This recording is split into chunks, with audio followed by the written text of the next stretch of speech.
ولا تحسب أن الدين بعيد عن حب وحياة وبهجرك للدين ستحيا تعشق ما قلبك يهوى বিসমিল্লাহ। তো কেমন আছেন সবাই? আশা করছি ভালো আছেন।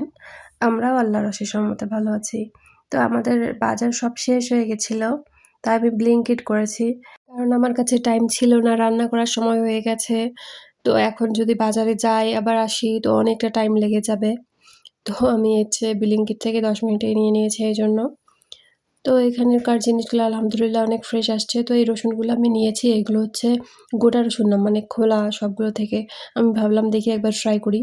গোটা রসুন কাটতে অনেক ঝামেলা, তো আলহামদুলিল্লাহ রসুনগুলো অনেক ভালো আসছে।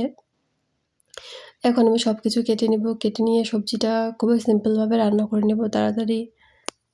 এখানে গাজর, আলু, ফুলকপি এগুলো সবগুলো আমি হচ্ছে রান্না করব একসাথে করে।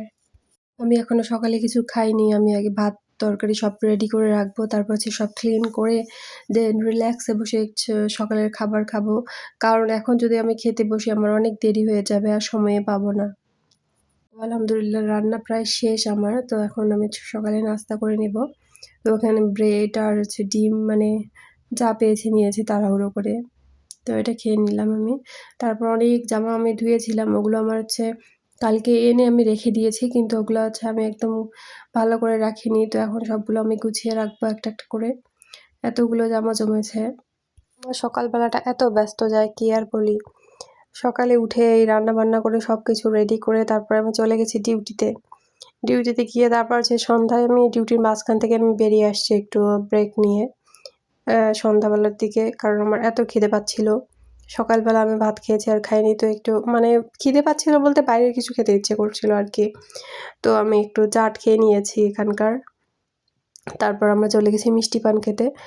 মিষ্টি পান খেতে ইচ্ছে করছিল, অনেকদিন থেকে খাইনি। তো এখন আমরা হচ্ছে এই দোকানটা থেকে মিষ্টি পান নিয়ে নিব। আমাকে তো মিষ্টি পান দেওয়া হয়নি আর কি, একটু পানের টুকরা আমাকে ছেড়ে দিয়েছে, যদিও বা আমি বেশি পছন্দ করি না, কারণ খাই একটু, কারণ এই পানের মধ্যে অনেক চুন দেওয়া থাকে আর চুন মাঝে মাঝে খেতে লাগে, শরীরের পক্ষে অনেক ভালো।